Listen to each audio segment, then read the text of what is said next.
Teologia Sistemática, parte 2. Olá, meu aluno, querida aluna, é muito bom poder compartilhar com vocês um pouquinho da teologia sistemática. Já estudamos, já compartilhamos um pouquinho da teologia sistemática, parte 1, onde vimos 5 importantes temas das doutrinas bíblicas. Agora, nesta sequência, veremos mais 5 outros temas que são base da nossa fé, alicerce para a nossa fé. Teologia é o estudo acerca das coisas de Deus. E como eu tenho dito, cada crente deveria estudar a teologia, deveria aprender acerca das coisas de Deus. É fundamental conhecermos o Deus a quem nós servimos. J.I. Packer diz em seu livro O Conhecimento de Deus que nós só conhecemos de Deus aquilo que Ele revela. E, de fato, o Deus da Bíblia é o Deus que se revela e, por isso, é tão importante conhecermos aquilo que Ele revela a nós. A teologia sistemática é assim chamada, denominada, porque ela estuda as doutrinas da Bíblia por temas, num sistema de temas. Por isso, teologia sistemática. Num sistema de temas, nós abordamos as doutrinas bíblicas. Nós vamos agora, nessa nossa etapa, nesse nosso conjunto e nesse nosso momento de estudo, nós vamos estar estudando sobre a soteriologia, que é a doutrina da salvação, a cristologia, a doutrina de Cristo, vamos estudar sobre a pneumatologia, a doutrina do Espírito Santo, eclesiologia, a doutrina da igreja, e vamos estudar a escatologia, que é a doutrina das últimas coisas. Este é o nosso bloco que estaremos abordando, começando pela soteriologia, que é a doutrina da salvação. A palavra soteriologia vem do grego e significa exatamente isso, estudo acerca da salvação, doutrina da salvação. Em Romanos 3:23, a Bíblia nos afirma que todos pecaram e foram afastados, destituídos da glória de Deus. Foram afastados. O fato mais trágico da existência humana, com certeza, é de que o homem está perdido. Quando o homem pecou, foi afastado imediatamente da presença de Deus. Isso significa, entre outras coisas, que o pecador está em trevas, separado de Deus, espiritualmente morto. Essa é a condição do homem depois da queda. A última doutrina que nós vimos no bloco anterior foi a hamartiologia, a doutrina do pecado. Vimos que o pecado entrou no mundo. A origem do pecado não foi lá no Éden, mas o pecado já existia antes do Éden, porque houve um ser no céu que se rebelou contra Deus e de lá foi expulso, e este ser, chamado Lúcifer, chamado Satanás, o diabo, nosso adversário, foi quem introduziu o pecado no mundo ao tentar a mulher e o homem, e este pecado afastou o homem da presença de Deus, cortou a comunhão.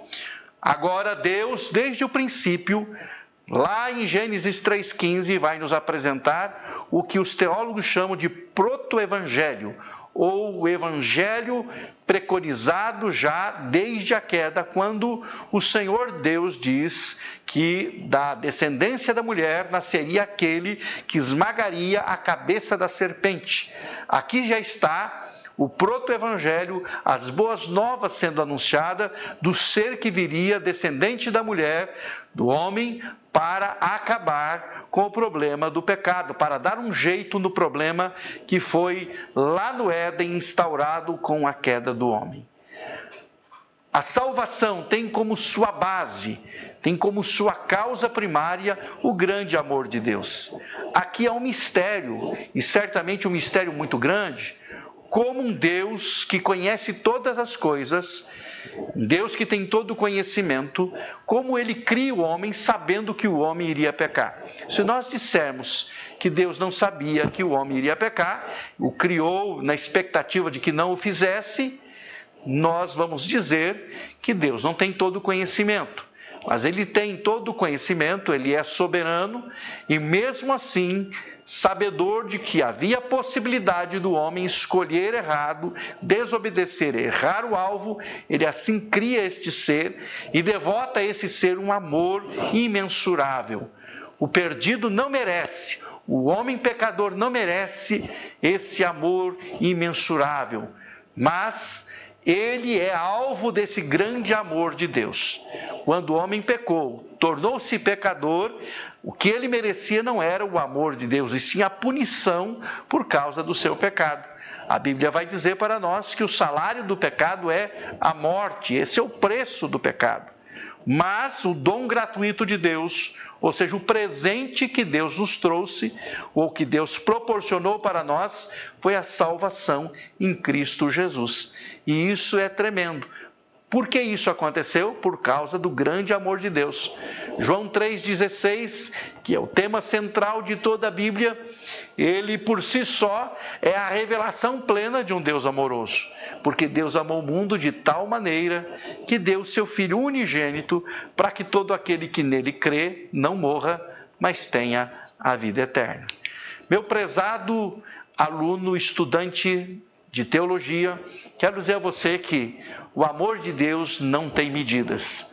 O apóstolo São Paulo, escrevendo aos Efésios, diz que esse amor é profundo, é alto, é largo, é abrangente e ele tem as medidas da cruz. A medida do amor é a medida da cruz, uma medida imensurável. Mas esse amor de Deus, ele não foi gratuito, ele teve um preço, custou. Esse amor teve que, de alguma forma, pagar pelo nosso resgate. E o preço da salvação já estava estabelecido. O homem já havia sido alertado que o preço da sua desobediência seria a morte. O dia que comerdes do fruto da árvore do conhecimento do bem e do mal, certamente morrereis. Ou seja, a sentença já estava previamente dada. Quando o homem peca, ele só tem o que fazer é pagar este custo, esse preço do pecado. Ou seja, a morte. Agora, para vir nos resgatar, para manifestar de forma efetiva esse amor, ao preço da salvação. O homem estava condenado irremediavelmente à morte eterna. Mas a única maneira de evitar essa merecida condenação era pagando o resgate, um resgate à altura. Para resgatar uma vida, somente outra vida seria aceitável. Então Deus, em sua perfeita justiça ofendida, ele proporcionou o resgate perfeito, sem pecado, para pagar essa dívida. Somente um homem perfeito poderia fazer isso, tomar o lugar do homem imperfeito. E Deus fez isso em Cristo Jesus. No Antigo Testamento, para manter o homem numa condição de estar diante dele, Deus cria todo o sistema cerimonial dos sacrifícios que expiariam. O animal sacrificado seria sacrificado no lugar do pecador. O Antigo Testamento todo, desde o início, vai apontar para isso. É interessante que mesmo antes da lei, há no conceito, no coração do homem, um conceito de sacrifício que precisa ser feito. Nós vamos ver isso na oferta de Abel, nós vamos ver isso na oferta de Noé, nós vamos ver isso na oferta que Abraão faz, nos sacrifícios que ele oferece. Há no coração do homem o conceito de que alguém tem que morrer para que haja proximidade com Deus. Depois, na velha aliança, depois lá, quando Deus estabelece com Moisés, com Israel, a aliança, ele vai estabelecer todos o sistema de rituais de sacrifícios e todos eles apontam para o sacrifício do Cordeiro perfeito que viria para tirar o pecado do mundo. A doutrina da salvação, que é o que estamos estudando, ela vai discorrer por toda a Bíblia para apontar o meio divino de salvação que foi oferecido para nós e por nós. Ou seja, desde o começo, o princípio básico era este: o derramamento de sangue era necessário. O cordeiro que foi morto lá no Egito, em Êxodo 12, no lugar do primogênito israelita, já identificava isso, ou seja, já apontava para o substituto. quando o Senhor diz que cada família deveria sacrificar um cordeiro, comer o cordeiro e aspergir o sangue no umbral da porta, no batente da porta, Deus já estava estabelecendo exatamente isso. Alguém morreu para que o primogênito dos israelitas permanecesse vivo. Um cordeiro foi imolado. Por isso que durante todo o Antigo Testamento, durante todo o processo de revelação de Deus, há esse entendimento no povo hebreu, no povo judeu. Por isso, mais tarde, quando Jesus aparece como o autor da nossa salvação, e João Batista aponta para ele, João capítulo 1, verso 29, no Evangelho, ele vai apontar para Jesus e vai dizer: eis o Cordeiro de Deus que tira o pecado do mundo. Ou seja, a condenação do homem exigia que ele fosse morto. Para que isso não acontecesse, na velha aliança, Deus estabelece o sistema dos sacrifícios dos animais que morriam no lugar do pecador. No Novo Testamento, nós temos a chegada de Jesus para ser o nosso bendito Salvador. A lei determinava que o sangue é quem expiava, quem pagava. O sacrifício, na verdade, assumia o lugar daquele que deveria de fato morrer. Por isso, em Hebreus 9, 22, nós lemos que todas as coisas, segundo a lei, se purificam com sangue. Sem derramamento de sangue não há remissão, não há como remir, não há como pagar, não há como comprar o pecador. Mas o mesmo escritor aos Hebreus vai nos dizer que o sangue dos touros e bodes não tem como tirar pecados, é apenas um paliativo, era apenas uma pequena figura do que viria a ser, apontando para o sacrifício perfeito. Por isso ele deveria ser repetido sempre, era uma coisa que se tornara um sacrifício constante diário. Havia todos os dias uma matança de animais no templo que morriam no lugar do pecador que oferecia o seu sacrifício. Portanto, nós vamos descobrir que era penoso até mesmo manter este ritual todo, o tempo todo, e sempre, constantemente, sendo repetido o mesmo sacrifício. Quando Jesus Cristo veio, aleluia, Ele acabou com isso, porque o seu sacrifício foi perfeito, o seu sangue foi derramado e foi aceito de uma vez por todas. Isso significa que agora não precisa mais sacrifícios de animais, exatamente porque chegou o sacrifício perfeito. Os animais, os bodes, os touros do Antigo Testamento eram paliativos, eram figuras do sacrifício perfeito que viria. Para tirar o pecado do homem, o pecador era repetido, não é? E aí, então, Jesus vem e termina com esta lei cerimonial de sacrifícios. E agora o apóstolo São Paulo vai nos ensinar em 2 Timóteo, capítulo 2, versos 5 a 6, que há um só mediador entre Deus e os homens, Jesus Cristo, homem. Uma outra coisa importante a destacarmos da doutrina da salvação é a abrangência dessa salvação, o alcance dessa salvação. Ele é bem maior do que qualquer mente humana possa imaginar. O sacrifício do Cordeiro de Deus é de um valor incalculável, infinito. Nós não temos ideia do valor do sangue do Cordeiro de Deus, de Jesus Cristo, diante do Pai. Nós não temos ideia. Ele é tão poderoso, tão abrangente. Em primeiro lugar, ele abrange os pecados do passado, do presente e do futuro. Ou seja, ele nos limpa dos pecados passados, dos pecados que cometemos hoje e dos pecados que ainda viremos a cometer por algum deslize, por alguma incapacidade de nos mantermos puros diante do Senhor. É tão poderoso esse sacrifício, este sangue é tão valioso que ele tem esses predicados. Nós fomos resgatados por este precioso sangue da nossa vã maneira de viver, dos nossos vãos procedimentos. O Cordeiro imaculado, incontaminado, sem mácula, sem mancha, foi entregue para que de uma vez por todas o problema fosse resolvido. O alcance da salvação é muito maior do que se pode imaginar. Está disponível a todo e qualquer pecador. A todo e qualquer pecador. Ah, professor, será que existe algum pecador que não pode ser alcançado por este sacrifício? Não existe. Ele é poderoso para alcançar o mais terrível pecador, o mais sujo, o mais aquele que está lá onde você diz, esse não tem mais jeito. Este sangue é poderoso para resgatar. Não existe pecado que ele não consiga limpar. Eu gosto muito de ressaltar que o sangue de Jesus, segundo o evangelista João na sua primeira carta, capítulo 1, versos 7 a 9, que o sangue de Jesus nos purifica de todo pecado. Note bem, todo, não sobra pecado de fora. Todo está falando de totalidade. Está falando de algo que é completo, de todo pecado. Não existe pecado que este sangue não possa cobrir e limpar. Não existe pecador que não possa ser comprado por este sangue precioso. Na verdade, ele abrange a todos os que creem em Cristo Jesus. Abrange o perdão de todos os pecados, propicia a purificação da alma, ele limpa a alma do ser humano, ele provê a santificação para as nossas vidas. É pelo sangue que nos mantemos puros, é pelo sangue que somos santificados, é por esta oblação do corpo de Jesus.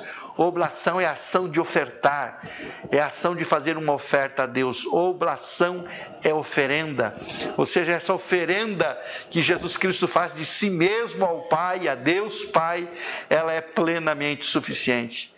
Este sacrifício e esta salvação abre-nos a entrada aos céus. Por isso, em Hebreus 10, 19, diz que agora nós temos ousadia para entrar no santuário pelo sangue de Jesus, pelo novo e vivo caminho que Ele nos consagrou pelo véu, isto é, pela sua carne.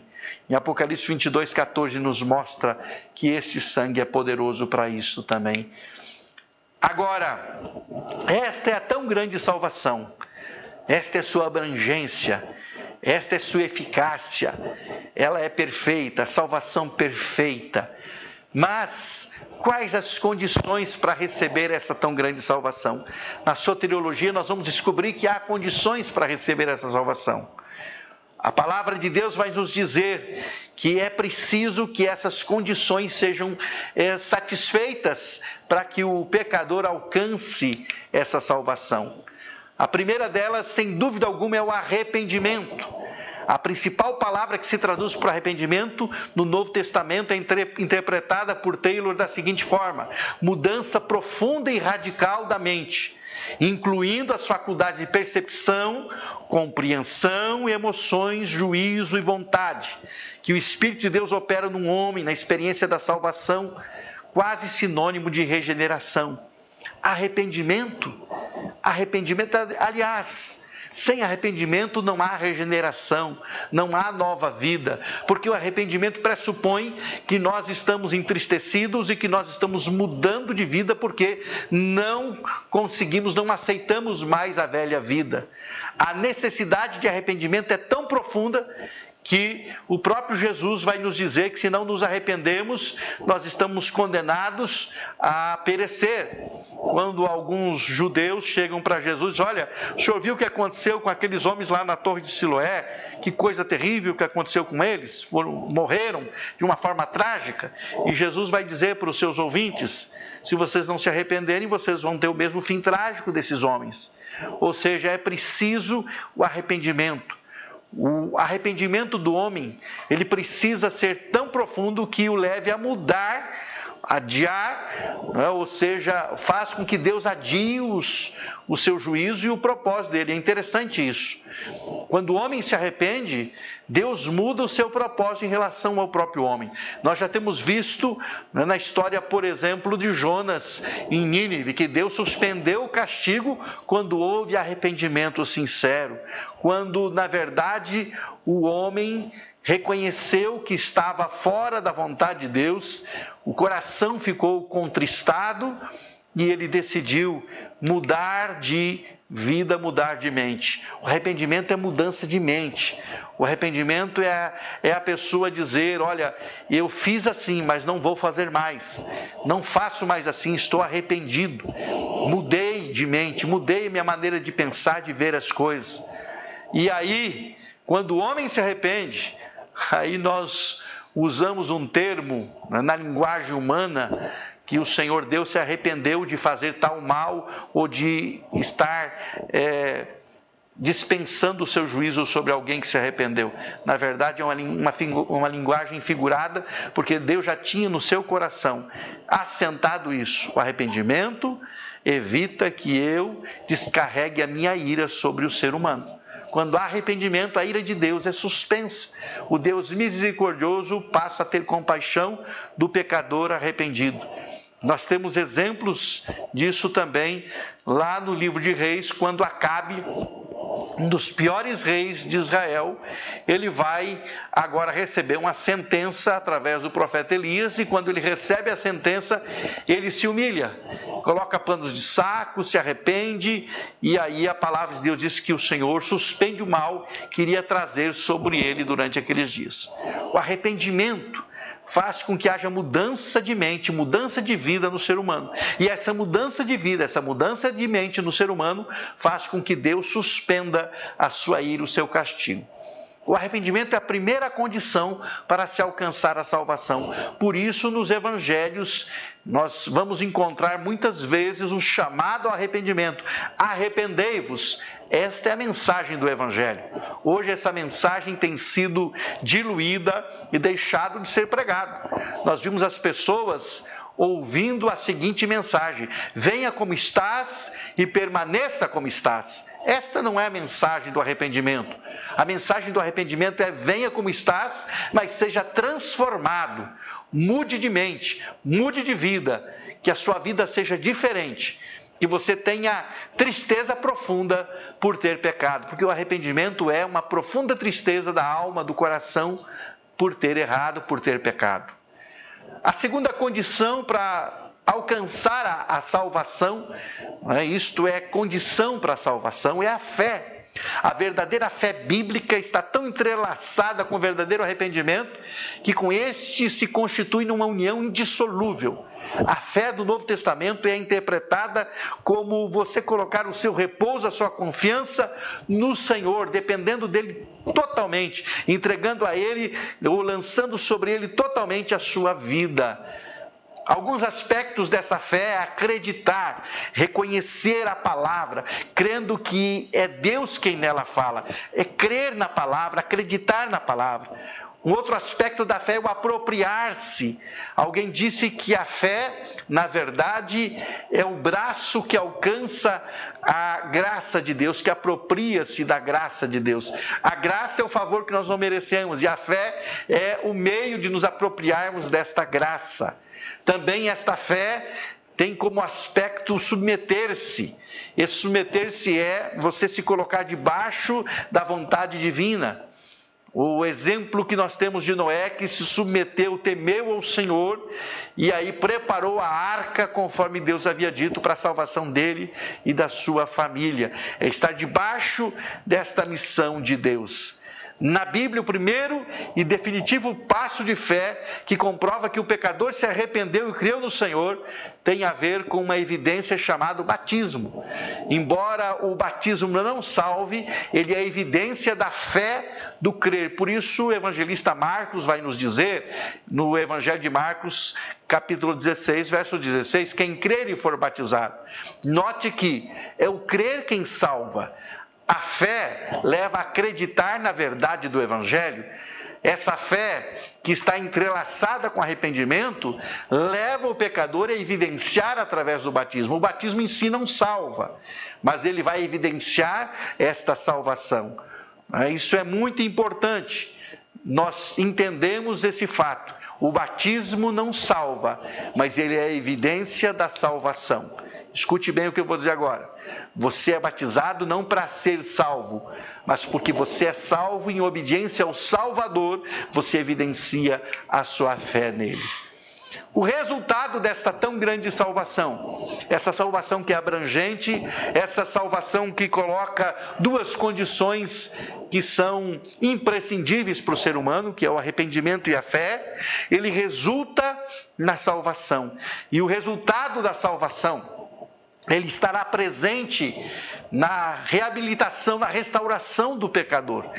Esta salvação se manifestará. A palavra de Deus vai dizer que agora há uma nova criatura. 2 Coríntios 5,17 diz que se alguém está em Cristo é nova criatura. Na verdade, no original, significa assim: se alguém está em Cristo Jesus, é nova criação, foi feito de novo, foi gerado de novo. Aí vem a palavra regeneração, que está muito presente, gerado de novo. Se lá no Éden foi feita uma criação, agora foi feita uma nova criação. Se Deus criou, Jesus agora recriou o homem que creu nele e que arrependeu-se dos seus pecados. Esse homem foi transformado numa nova criatura, não é? Tornou-se agora, como resultado da salvação, uma nova criatura, regenerado por ele. Vamos falar um pouquinho depois sobre isso. Tornou-se filho de Deus. Na verdade, a palavra de Deus diz no Evangelho de João, capítulo 1, verso 12, que só se torna filho de Deus quem recebe a Cristo Jesus como Senhor e Salvador. Ou seja, só é filho quem recebe Jesus. Mas a todos quantos o receberam, deu-lhes o poder de serem feitos filhos de Deus. 1 João, capítulo 3, verso 1 e 2 também nos diz que grande amor nos concedeu o Pai, não é? Que fôssemos chamados filhos de Deus. E agora, diz Paulo em Romanos 8,15, que nós recebemos o Espírito de adoção pelo qual clamamos, Abba, Pai. Recebemos a herança de filhos, a adoção de filhos, mas recebemos também, como resultado da salvação, a paz dos justificados. Justificados mediante a fé, temos paz com Deus. Essa paz com Deus traz a paz de Deus e essa paz de Deus promove a paz com o próximo também. Ou seja, paz com Deus, paz de Deus e paz com o próximo é resultado da salvação. Agora não há mais condenação para quem está em Cristo Jesus. Já não pesa mais a condenação, a morte eterna sobre nós que cremos em Cristo Jesus. É resultado dessa tão grande salvação também. O ser humano que creu em Cristo Jesus, que o recebeu como Senhor e Salvador, que tornou-se filho, logo tornou-se também a habitação de Deus. Ou seja, eu e o meu Pai, disse Jesus, viremos para Ele, para aquele que recebe a Cristo. Eu e o meu Pai viremos para Ele e faremos nele morada. João 14, 23. E o apóstolo São Paulo vai nos dizer, 1 Coríntios 6, 19 e 20, não sabeis vós que agora vocês são um templo do Espírito Santo? Por isso nós não vivemos na prática do pecado, na imoralidade sexual, nos vícios. Por quê? Porque agora somos templo, habitação de Deus. O Deus Santo habita em nós, que coisa tremenda! E isto é benefício da tão grande salvação. Ou seja, nos tornamos templos do Espírito Santo. Agora ele não habita, nunca habitou em templos feitos por mãos humanas, mas ele escolheu habitar em nós. O Deus imensurável, o Deus transcendente, o Deus distante, é o Deus imanente, é o Deus perto, é o Deus que habita no nosso coração também. E isso é tremendo.